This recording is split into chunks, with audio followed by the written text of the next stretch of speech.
Well, guys, everyone's still talking about the big summit between President Biden and China's President Xi Jinping. Both men met for over 4 hours, and by all accounts, they really hit it off. It's great news for Biden, because usually when something lasts for over 4 hours, he has to immediately call a doctor. And I get that. That was about, the little blue pill. That's what I was about. I don't think that's actually in the cards, honestly. After the 4-hour meeting, it was revealed that Xi Jinping said they would reduce the amount of fentanyl they're sending our way. And maybe overdose deaths from fentanyl will go down to about 50 or 60,000 next year. And in exchange, Joe Biden agreed to round up all of our Uyghurs and put them in forced labor camps and seemed to be agreeable to all parties. If you're a Uyghur, I'm sorry. The Democrats rounded up all the Japanese and put them in camps in World War II. That was FDR. There is a memorial to him down on the mall. Now they're against racism.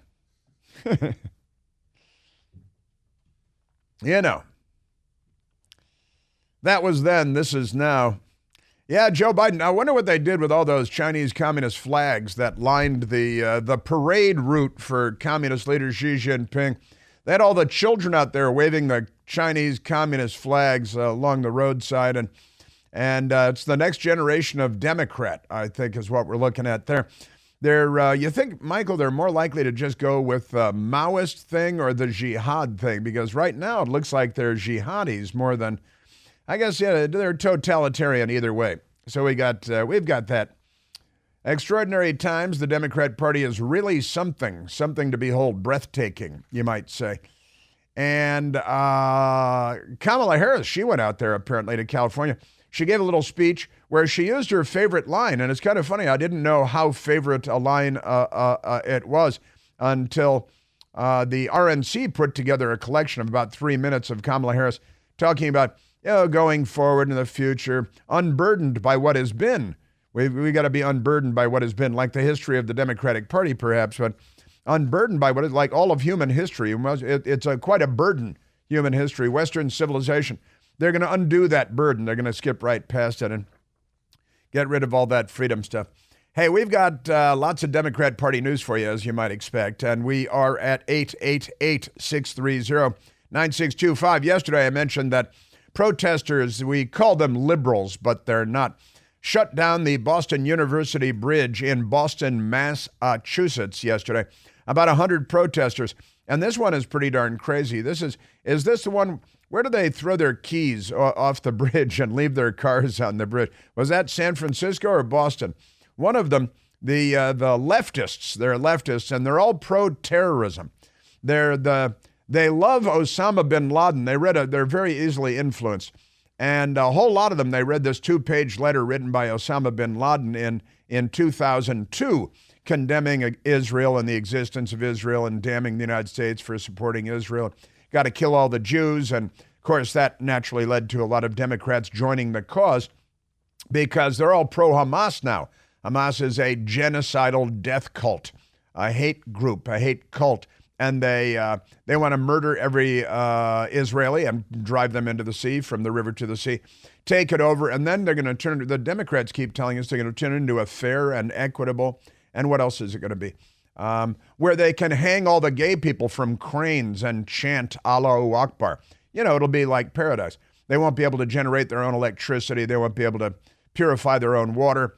They won't be able to run hospitals. They won't be able to do anything. Oh, yeah, also, CNN is very upset because the Israelis going through that stinking Al-Shifa hospital. Oh, what about the children? What about the children? Then the next segment on CNN is about supporting Planned Parenthood because they care very deeply about children. Kinda, sort of. Depends on the context like that. But CNN very upset because the Israelis produced video and made public video of a tunnel entrance in the hospital or going under the hospital for the terrorists, the jihadis that the Democrats now support because they love totalitarianism in all of its many forms. And so CNN is very huffy, and they're like, well, so what are we supposed to believe, that video now?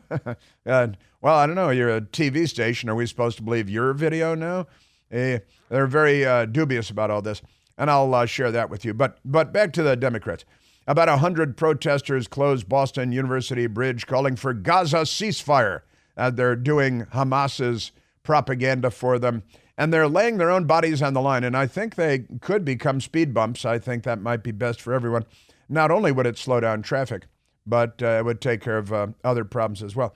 And they're pro-Hamas. That's their thing. They shut down the bridge in San Francisco, California. Perhaps you've heard of it. That's where the APEC summit was being held.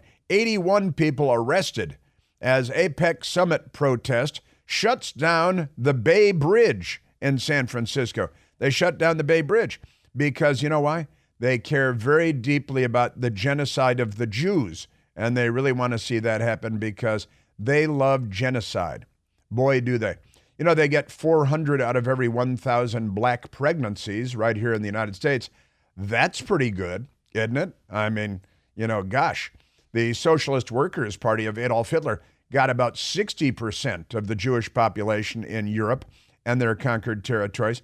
But that was for a few years. The Democrats, they get 40% every year, every decade. Keeps going and going. But never mind that. They love genocide. And in San Francisco, 81, the APEC thing, they shut down the Bay Bridge by driving their cars out there and parking their cars. Then they got out and their mental illness was on parade. Pretty amazing stuff. It was at rush hour, naturally. They love to do it. They did it in Boston at rush hour. They did it in San Francisco at rush hour. Do you think that there was any coordination there, Michael? Was that... and they were chanting. They called it a die-in. It was a die-in. This stuff goes back to the Vietnam War. Stop the genocide. They're chanting. Stop the genocide. They were panting to. Stop the genocide. Which genocide? So not all genocides are created equal. Some they like more than others. It's pretty amazing stuff. So they arrested a whole bunch of them, and that's good. And interestingly, they brought out one of those big trucks with the claws, and they threw all their cars into the San Francisco Bay off the bridge because there were no keys there. And I think that they didn't really do that, but it would have been hilarious if they had. That'd be a lot of fun. It's part of the price you pay. You left your car on the Bay Bridge in rush hour. We're going to have to drop your car in the San Francisco Bay. I think that's just the way it's got to go. And there will be a strong letter later. There might be a fine. Pretty amazing. It was organized by several groups, including Palestinian Youth Movement and Arab Resource and Organizing Center. That's AROC. AROC, they got to reduce everything to a, because you know how they are. And in Palestinian Liberation, it's in defense of Palestinian liberation. They like Palestinian liberation because, if the so-called Palestinians took over all of Israel, it's not like it would remain a nice place. It would become a hellhole, just like the Gaza, where the rule of law would disappear and terrorists would take over, and they'd be hanging gay people. And we should send a lot of these Democrats over here, don't you think? Pretty amazing stuff. Many protesters who drove onto the bridge in San Francisco during the protest apparently tossed their keys into the Pacific Ocean. So isn't that the San Francisco Bay? It's called the Bay Bridge, isn't it? But that's what the story says right here from USA Today. Maybe they got really good arms. Maybe they can throw the keys really far. Threw their keys into the Pacific Ocean. They threw them off the bridge into the water, causing another massive delay on the bridge. So honestly, I think you park your car on the bridge, you get out, you take your keys and throw them off the bridge, and then you lay down to obstruct traffic at rush hour. I think the big claw thing should come in and drop your car into the water, and then it'd probably put an end to every car. Just drop all the cars into the water, and then make them pay for retrieving the car out of the bay because it's littering. Can't just throw your car in the bay like that. That's pretty amazing stuff. So we got that going, the Democrats. And TikTok bans searches for content related to Osama bin Laden's letter to America because too many young Democrats have saddled up with Osama bin Laden, who they believe is absolutely right, and the Jews must die. And so and Israel must be wiped from the map. And we are the bad guy because we support Israel. So we're the great Satan, according to the Democratic Party. This is going to be a plank at their convention next year. Their platform next year will include America as the great Satan and Israel as the little Satan. And part of their platform, from the river to the sea, Palestine will be free. I mentioned it yesterday, but you may recall the Philadelphia convention, Democratic convention, where Hillary Clinton was nominated, and they forgot to bring any American flags because they're not on our side. And they had Mexican flags in the arena, and they had Palestinian flags because the Democratic Party isn't, and they're not on our side. But now TikTok bans searches for content related to Osama bin Laden. The extremists, left-wingers at Mediaite. And this is a kind of a crazy story. We played the audio for you yesterday of these Utes, these American Utes, who read a 2-page letter written in 2002, allegedly by Osama bin Laden, one of the world's leading terrorists. And the Democrat Party, see, they've been grooming the children, not just for, child sex and transgenderism, but also to be enemies of America. And they were a receptive audience, these Utes, these young Americans who are Democrats all. The bin Laden letter found a receptive audience because the Democrat Party has prepared the soil. And now these 22-year-old Americans, they say, wow, I read 2 pages. I can't believe how dumb I've been.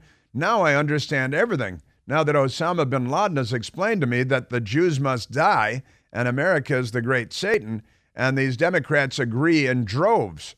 And last night we talked about this on my Newsmax show on the Right Squad at 10 p.m. Eastern, and Liberal at the Table said, well, that's because, they said that's because he wanted to explain why these young people agree with Osama bin Laden and are genocidal anti-Semites and pro-Hamas.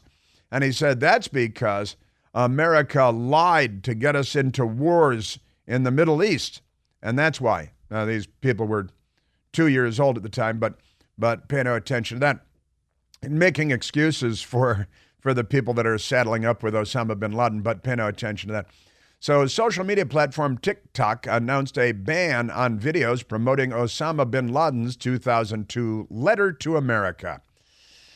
The move comes amid increased discussion, Mediaite types, on the platform about the letter, particularly in the context of recent Israel-Hamas conflict. You think? The letter penned by the former al-Qaeda leader, he's the dead leader. He's the late al-Qaeda. Not only is he former, he's late. He was not former when he was made the late leader, but when Rob O'Neill, with whom I have shared beers, put bullets into Osama bin Laden and killed him. That was a good day. And a good day at work for Rob O'Neill. A great day at work. So the Mediaite calls him the former al-Qaeda leader. They want to keep him alive. After the 9/11 attacks, harshly criticized the U.S. support for Israel and includes anti-Semitic remarks. Well, that's why the Democrat Utes were so eager to receive this message from beyond the grave, from Osama bin Laden, mass murderer. The left loves mass murderers. Chairman Mao is the biggest mass murderer in the history of the world, Mao Zedong, and Joseph Stalin, the number 2 mass murderer in the history of the world. The head of the Socialist Workers' Party in Germany, Adolf Hitler, the number 3 mass murderer in the world. But pay no attention to that. In a statement, TikTok emphasized that content endorsing this letter goes against its policies against supporting terrorism. Of course, it was being shared there for quite some time and being promoted by people they call influencers, or computer algorithms and bots that they call influencers, promoting this. TikTok reiterated its commitment to removing content that violates its guidelines. Too late. And we played the audio for you yesterday. So I've got an update for you on that. Also, Los Angeles Times staffers signed an open letter attacking Israel. And now journalists are very upset because they've been banned from covering the Israel war after they were attacked by the genocidal troglodytes from hell. But the Democrats are, they're kind of in good with them. They like them. Pretty amazing stuff. Democrats everywhere love terrorism. They always have. They've given us pretty much all of the terrorist groups in American history, from the KKK to Antifa and everything in between. That's your Democrat Party. Got a school in California flying the Palestinian flag. Got a town in Massachusetts flying the Palestinian flag. Amazing stuff. I got a baseball update, too. The Major League Baseball All-Star Game, Georgia voting. Remember that? Kind of interesting stuff. Joe Biden will not be prosecuted for his classified documents stored all over the place because we have an incredibly corrupt justice system. And that line above the Supreme Court that says equal justice under law is now just a laugh line. I'll explain that as well. We are at 888-630-9625.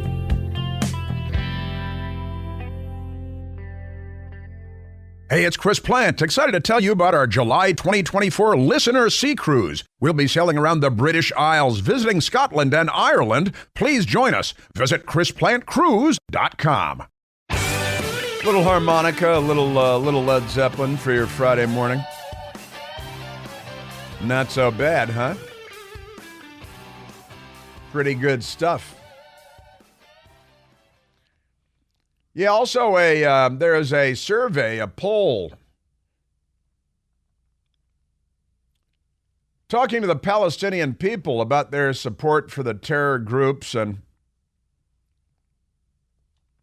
for Hamas and Palestinian Islamic Jihad and for what happened on October 6th, which, there's at least one school teacher in Montgomery County, Maryland, that doesn't think it happened. And is she on leave or is she not on leave? Samantha Khan, is that her name? Sabrina Khan Williams, that's her name. And she's a teacher, Montgomery County, liberal, left, Montgomery County School District, Teachers Union. And she is a genocidal anti-Semite. I think would that be it appears to be the case based on her posts online and so on. Says that attack on the concert where hundreds were killed and some were raped and kidnapped never happened. The paragliders coming in and all that. Sabrina Khan Williams said it never happened. Now he's a doctor at Johns Hopkins University. He's in hot water for saying similar things. The Democrat Party is really revealing itself here. And so are the Palestinians, because a new poll out of the Palestinian areas make clear what kind of support the terrorists have. And Donald Trump, the biggest threat to the world ever. That's coming up.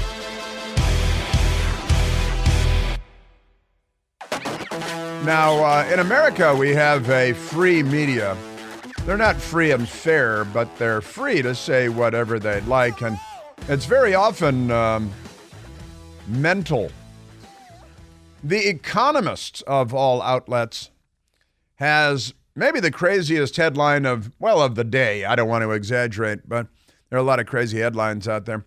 Byron York has posted the headline on X from the people at The Economist, which used to be a serious publication. The headline is, Donald Trump poses the biggest danger to the world in 2024. What his victory in America's election would mean. It's the biggest danger. Do you think they're enticing crazy people to come out, honestly, like, Lee Harvey bin Laden? The Democrats are violent. They're insane. They have Trump derangement syndrome all over the place. They don't like the way he talks off the cuff and he tweets. But Donald Trump poses the biggest danger to the world in 2024 is pretty berserk. And the follow-on headlines are similar. The Economist's World Ahead Guide declares Donald Trump the biggest global threat in 2024. And they go on, Axios, all kinds of crazy people out there in the Economist with their nuttiness. Now, I remember when he was running the first time for president. It was Rachel Maddow, right, on MSDNC. that there have been a lot of headlines lately because he was asked, I think it was the interview with Univision, right? Univision, where he was pushed and nudged and goaded. And, well, they're using the Justice Department against you. Would you use the Justice Department against them? And he said something like, yeah, I don't know. Well, we'll see. And they said, he said, yeah, and there. Hey, look, he's going to use the Justice Department against his political enemies, just like we're doing to him. I mean, like we shouldn't do. And Rachel Maddow, when President Trump, and they say, camps, and there are all kinds of headlines. Trump's going to stand up big camps. He's going to have camps. And then there are going to be mass deportations. Well, there should be mass deportations. That should be a campaign ad, not a point of fear. Rachel Maddow, back the first time President Trump was running, there were going to be camps back then, and it's going to be kind of like band camp. Rachel, Alicia Yu wants to know, if you booked Donald Trump on your show, what would your first question be? Are you going to send me or anybody that I know to a camp? See, now, again, the left is, the communist China, that's the left. They've got the Uyghurs in camps. They've got forced labor camps. The left in the Soviet Union with the Gulag Archipelago, and Putin with camps for his political enemies. And his political enemies are shot in building lobbies and in elevators and thrown out of buildings. And that's the left. He's a commie, Putin. The left would like to paint him as being something other than that, and the National Socialist German Workers' Party as somehow being something other than a socialist workers' party. The communists today, now those are the people of camps, and she was saying that because she's a lesbian, which is the L in LGBTQIAA plus # ampersand. That's pretty crazy stuff. So The Economist names Trump biggest danger for 2024. And the left-wingers at Axios love this, so they've jumped all over it. And The Economist says in their annual World Ahead, the World Ahead guide that they put out yesterday, that another 4 years of Trump in the White House would be more damaging than his previous term.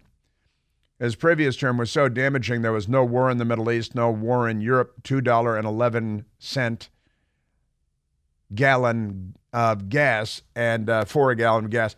And let's see, what else? Our grocery store shelves were full. The Democrats were rioting and looting and things, but did he put them in camps? That barely arrested anybody, for that matter. So The Economist, very concerned. They say China and its friends would rejoice over the evidence that American democracy is dysfunctional. They're rejoicing over the fact that the guy that they've given millions of dollars is in the White House and giving them everything they want. That's Joe Biden. And the Biden family has taken millions of dollars from communist China. And the people that have funneled those millions of dollars to the Biden family are Communist Party members and or close allies of the Communist Party in China. And China's getting everything they want. And when they walk into Taiwan, they're going to do it on Joe Biden's watch because they know he's a jellyfish.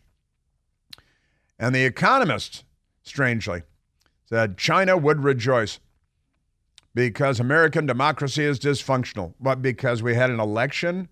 And, well, I don't know. Tell me, will the FBI and the intelligence community interfere this time by threatening the social media platforms to not allow people to share true and correct news stories about the laptop and the Biden family and Biden family corruption and the millions they've taken from Ukraine and Romania, China, Russia, and beyond? Hard to say. But The Economist is very concerned. At least they have somebody there that's very concerned. And Beijing could easily miscalculate over Taiwan with catastrophic consequences. What the hell does that mean? They're going to take it while Joe Biden's in the White House. Russian President Vladimir Putin, The Economist says, would have an incentive to fight on in Ukraine. He had no incentive to invade Ukraine when Trump was in the White House. He only invaded Ukraine once Biden was in the White House. But let's not let the facts get in the way of a good Democrat Party narrative here. So Putin would allegedly have an incentive to fight on in Ukraine. He already has that incentive to fight on in Ukraine. And to pick off former Soviet countries such as Moldova, or the Baltic states.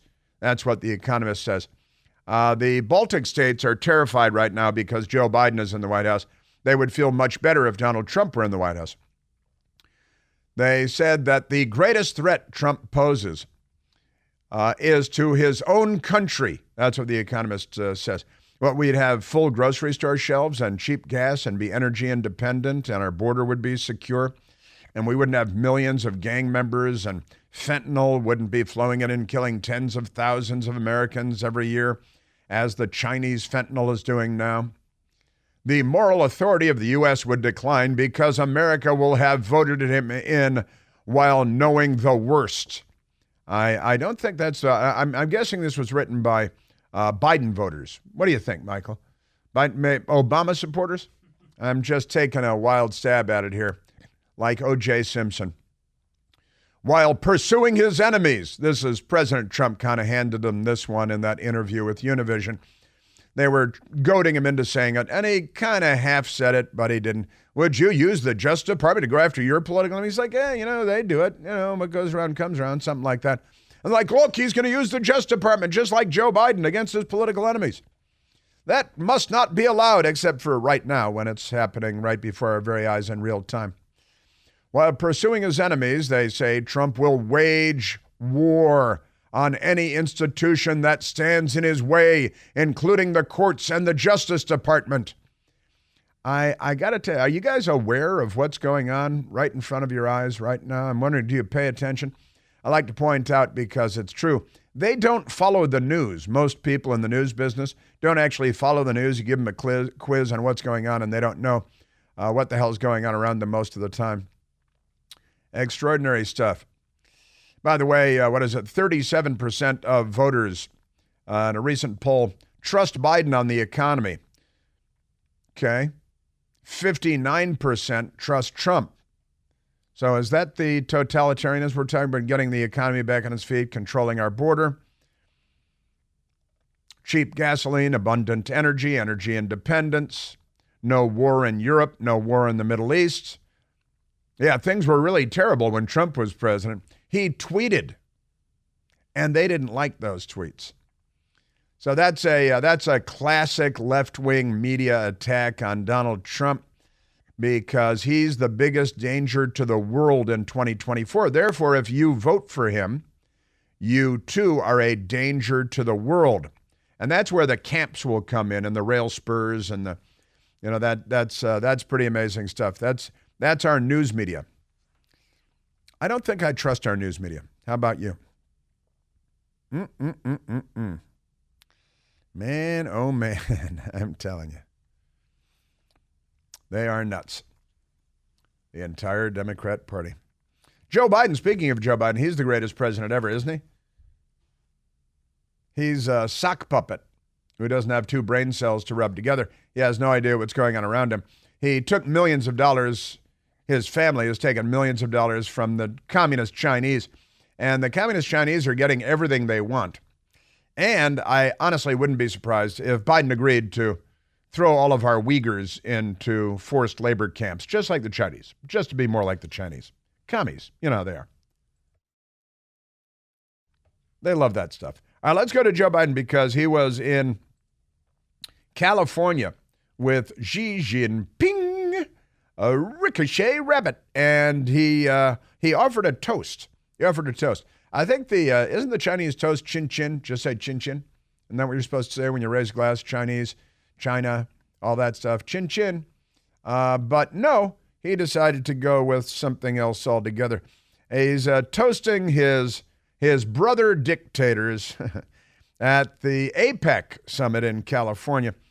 And here's Joe Biden raising his glass and offering a little French toast. Tonight, it's about breaking bread together. Breaking bread. And we know one another a little better after tonight. We sure do. So please join me in raising your glass to our people, to the Pacific, and to the possibilities of all we can do together.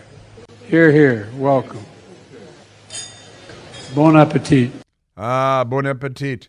It figures the Chinese people speak some English, so if they speak some English, they must know the French turn of phrase, bon appetit. And there you go, and they're clanking their glasses, and that's good stuff. Did he call him a dictator again? Because he called him a dictator day before yesterday, which was not the most diplomatic of things to do. Not that it's untrue. He is a communist who's not elected fair and square or anything like that. Kind of like, Joe Biden. Bada boom. See, there you go. Crazy, man, crazy. So there is, chin chin. Shouldn't you do kind of a Chinese welcoming your guests, something in their own tongue rather than French?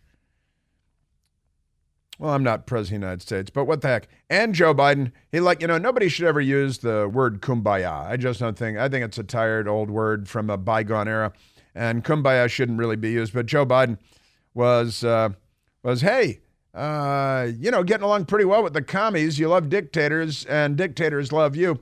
I guess they're millions of dollars. Honestly, Ukraine funneled millions of dollars to the Biden family. And Ukraine has gotten tens of billions of dollars, I think over $100 billion now from us, so that they can fight the war without end. And there are no peace talks. And have you noticed that not a single Democrat is calling for a ceasefire in Ukraine? They want Israel to stop defending themselves against the troglodytes from hell who are bent on genocide. That's where they want a ceasefire. But Ukraine, Russia, no. Why is that? And the endless flow of tens and tens of billions and billions and the hardware and the tanks. How those cluster bombs? Because Joe Biden is providing cluster munitions to Ukraine as well, and depleted uranium rounds, which are coated with depleted uranium.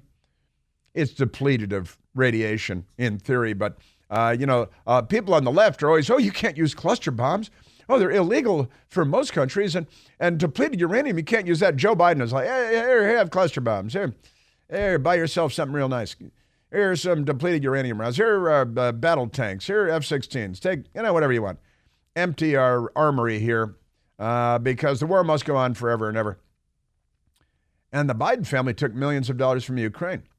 Then the Biden family, at the same time, remember when Joe Biden brought Hunter Biden, the crackhead, on Air Force Two over to China, and then they lied about not taking business meetings, and Joe Biden lied about not knowing anything of Hunter Biden's business dealings, and that was a lie, and everything was a lie, and Hunter Biden was doing business over there, and then millions of dollars came from communist China into the Biden family coffers, and now they're having dinner, and Xi Jinping will tell Joe Biden what he wants, and Joe Biden will give it to him. Because that's how that goes. But he says, it's not like we were kumbayaing in the hot tub. I again emphasize to President Xi that the United States does not seek conflict. It's not, as my generation would say back in the day, this is not all kumbaya. We have real differences with Beijing. We got real differences. This is like a Chinese version of I see a red door and I want to paint it black. Kind of Chinese knockoff of the Rolling Stones. That's good. Also, Joe Biden will face no charges for his classified documents debacle because we have two different systems of justice. And that whole notion over the Supreme Court of equal justice under law is just a punchline. Special counsel investigating Biden classified docs reportedly unlikely to charge anybody. No big deal. Little wink and a nod. Little pat on the back. Hop in the hot tub. Maybe a minor exchange of money, but pay no attention to that.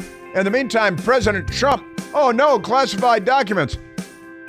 He's the guy with declassification authority, and his documents were being protected by the Secret Service. Joe Biden's were behind a Corvette in a garage and over a steakhouse on Capitol Hill, to name but two locations.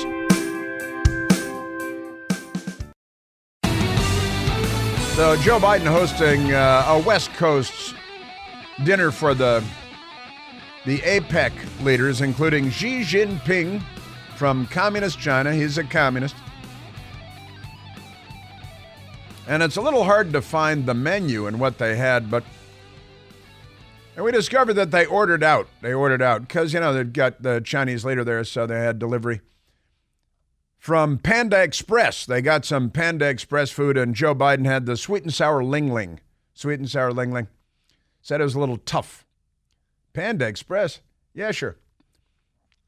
Xi Jinping said he'd give back a couple of pandas that he just took hostage if we locked up all our Uyghurs. Joe said okay. Let's take a phone call. Let's go to the telephones. Let's go to, let's go out to the lobby. Let's go to Glenn, calling from Burke, Virginia. Glenn, you're on the Chris Plant Show.